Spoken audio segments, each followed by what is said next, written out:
think so. Through the chair, I'd have to follow up on that. No, No, just okay. I thought we had to Well, keep. can you follow up and come back to Councillor Casey? Thank you. Certainly. Maybe if you let all the people from the committee members know what that answer is, because it's an important answer. Good question. Councillor Wayne Walker. Sure. Couple of questions. The first one just goes to the paper and card collections, especially on the North Shore and that vicinity. There are a number of disgruntled people there that have been quite upset. I've certainly heard of instances where the comments that they've had have been somewhat abusive from the contractors. This is not council, this is the contractors. And certainly those people that have rung the council have found it quite difficult to know what's going on. Obviously on their part, they're putting the material out with the expectation that it's going to be picked up at a certain time. It doesn't get picked up, then it blows around, then they have to pick it up if it's littering the place. So I've got a question around communication, and can we do it better so that people know what's going on? I don't agree with that. Because they want to know, obviously, when it is going to be sorted. The other question that I've got that also goes to communication, and it's further to the question that Councillor Casey was raising was the issue around penalties and so on, and how well we're communicating that, so that we're putting a strong message to people that if you do this, we're going to come and get you, and it's going to cost you, and you shouldn't be doing it. So, two questions on communication. Okay. So just to let you know that a media release has gone out today to local media in Waitakere and North Shore about the delays in pickups for recycling and paper and cardboard. And we've let people know that we expect to fix the problems from next week. In terms of illegal dumping, we are looking at getting into a campaign. We've already started putting information on our Auckland news site. We've already put out media releases, and that'll be continuing. We're a little bit quiet this week because if it isn't related to the All Blacks, they probably won't publish it. But from next week, we've certainly got material lined up, and we intend to be having a marketing campaign as well. We're preparing a brief for our agency, and you can expect to see that in the next few months as well. Ongoing. Just two. No, come on. This just goes to this question, Mr. Chair. So well, no, we don't want statements, Councillor Walker. It's not a statement. Well, it's a question. It's a very long It's question. a question. We'll make it a very quick question. So is the communication also extending to the people in our call centre and the contractors? Yes, we've got pretty good relationships with customer services. As soon as we have a media release going out, it goes into our contacts in the call centre, and it goes on their notification system. Thank you. Councillor Watson. Yeah, just thanks. I mean, just a question with regards the communications with the letter that goes out beforehand. What's I've just had a couple of complaints from people that they didn't get one, and then secondly, and that may have been addressed where they have got one, then they've gone into book, but a red alert's come up and said, you know, it's too early, even though they've told it was okay. Could you give us a little bit of feedback on those issues? So this refers, sorry, through the chair, this refers to the inorganic service? Inorganic, yeah, yes. Yeah. We recognise there have been issues with leaflet drops. They've been in very small isolated areas. When a customer who could have had a collection has maybe missed the timing and been locked out of the system, then we have dealt with those as late bookings. Okay, so if someone is totally adamant that, you know, that they didn't receive the letter, then there is provision for a pickup to be made. Through the chair, yes, we have done our utmost to try and accommodate all residents. So how the booking system works is that you book a few weeks in advance, we then plan the routes, and then we're in at a particular area. If we can capture that customer and deal with that late booking, either just before or while they're in the area, we will honour that collection. Okay, great. So just the final question, Mr Chair, then is, so if you're in an area like the North Shore, which is quite, or any other part of Auckland for that matter, but they are there, then that possibility exists. It doesn't have to be just the immediately adjacent suburb if they're in that rough area. Through the chair, I think it's probably a case-by-case situation. We are clearly aiming to be as customer-focused as possible, and if we can accommodate the customer, then we will. There is the practicality of these trucks are in a particular area at a particular time and only can do a certain amount of properties. So it's how much resource we've got to accommodate that. At the moment, we have dealt with every late booking that's come in. Thank you. Councillor Webster? Yes, thank you. This is very timely, actually. I'm surprised, John, that the Rodney people have been asking for to come on board earlier, because Mike and I've had huge problems with rubbish in that area. And Ian, I think we've got to be careful when you talk about Rodney for the recycling, for the inorganic or whatever. It's only very, very small parts of the old Rodney. It's not Rodney. And I know that some of the news releases that went out, I had to sort of jump on because it gave the impression it was everywhere. The other issue that we've got, and funnily enough, I'm trying to organise a meeting with some of our ratepayers groups, is that we're coming up for Christmas, and we've always traditionally put on extra runs for those areas that are batches. We've got rental batches. People move in, stay a few nights, move out. We've always had extra runs for those areas, and they've been told they're not going to get any, so they're very, very upset. Recycling that's not picked up, and people say, we'll go back and do the recycling. Well, actually, the owner of the batch has gone back to Australia, the US, wherever. No, Councillor, remember our last discussion? So I'm really, really concerned about it, and I would really like an off-site meeting with you to see how we can get through this, because I've got some very upset people about rubbish collections in particularly the eastern beaches.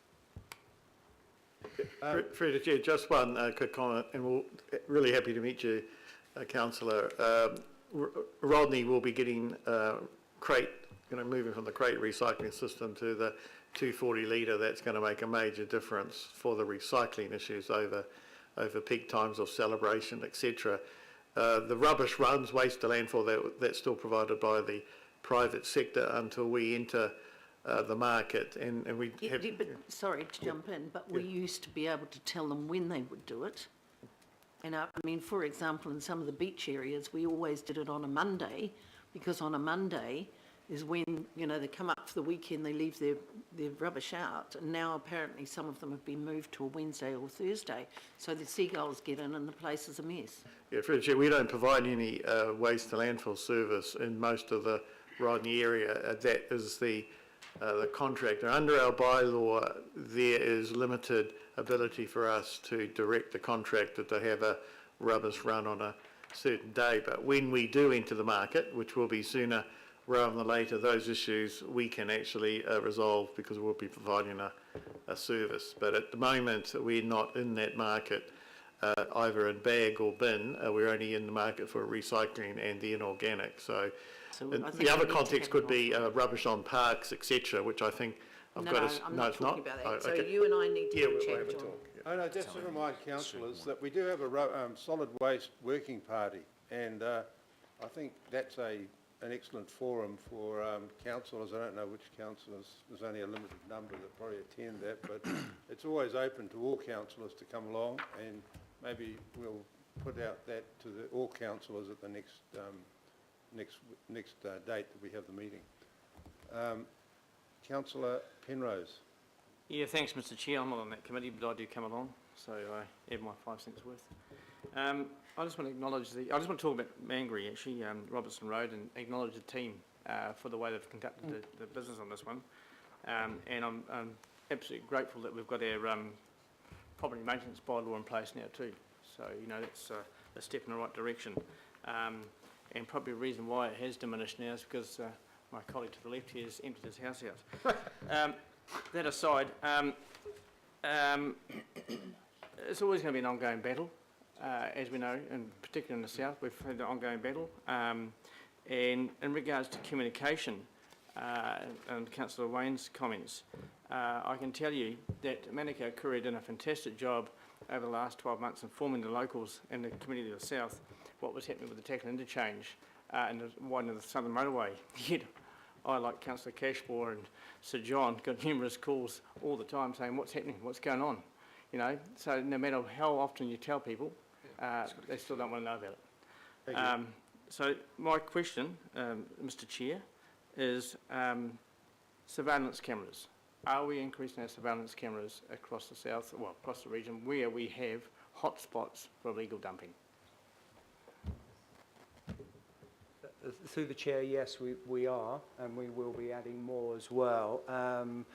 In July, we created an enforcement team with 6 staff who will be focusing on predominantly illegal dumping, and we'll be looking at those hotspots and upping our game really about how we can prevent those continuing, but also how we seek to catch the culprits. And CCTV is one of those tools that we've got. Thank you. And backing up on that and making sure that when we do catch them, that we do infringe. Cool. Thank you. Councillor Stewart. Yes, thank you. Just how long, with the illegal dumping, how long does it take to have it removed once it's been reported? On our, through the chair, on our land, we have a target of 24 hours. But What about on residential? Because as you drive around, you see illegal beds and lounge suites and things just being dumped outside private residents' property, and it's obvious that they haven't put it out there. So what happens there? If somebody rings you up and they say, we've had woken up this morning with there's all this rubbish outside our property and it's not ours and we know nothing about it and our neighbours don't know anything about it, how do we deal with that? It really depends on, so again we would have the aim to clear it as soon as possible within 24 hours, but it really depends on the type of material and whether there is an opportunity. So we do get those cases where residents do actually put it out on the berm, and we would make contact to the resident to say you've got to take it in, and we give them a period of time. If we don't know who it is and we can't find any evidence, then we would look to clear it ASAP. Thank you.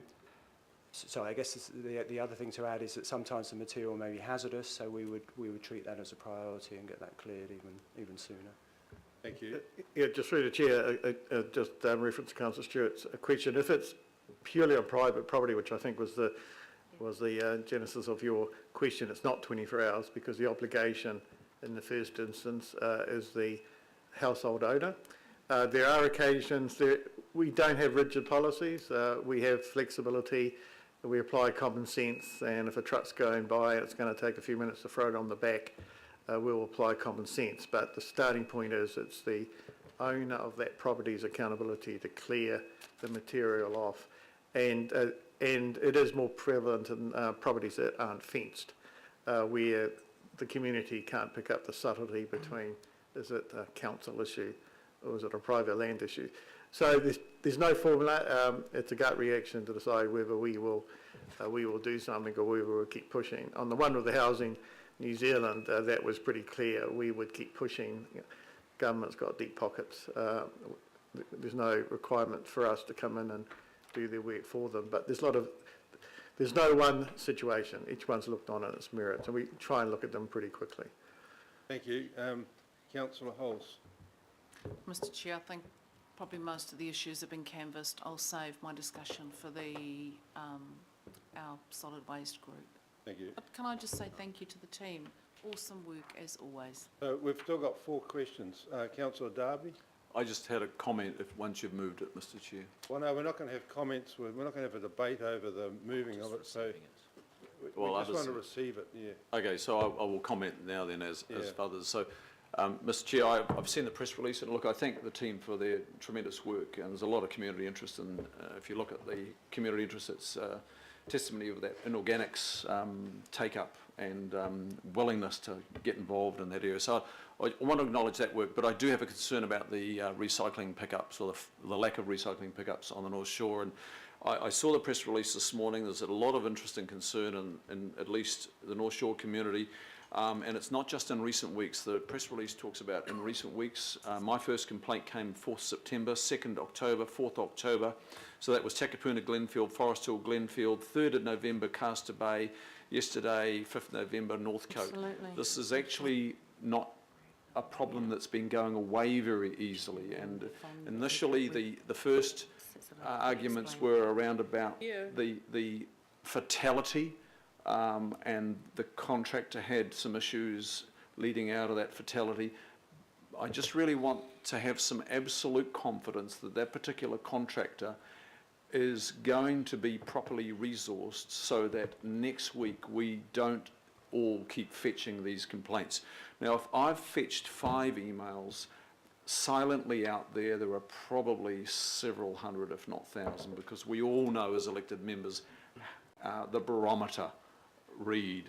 I want some confidence that it is really going to be corrected. Okay, so you're giving us that confidence that it won't happen again this coming week? Yes. Yeah, okay, that's excellent. Mr Wilcox? Yeah, just one question in regards to state housing. Were they aware of our property maintenance and nuisance bylaw? Sure, I've lived there since 1998. Yep. Through the chair, I don't know. I'm not aware of that, so I'll have to check up on that. Ask the chair.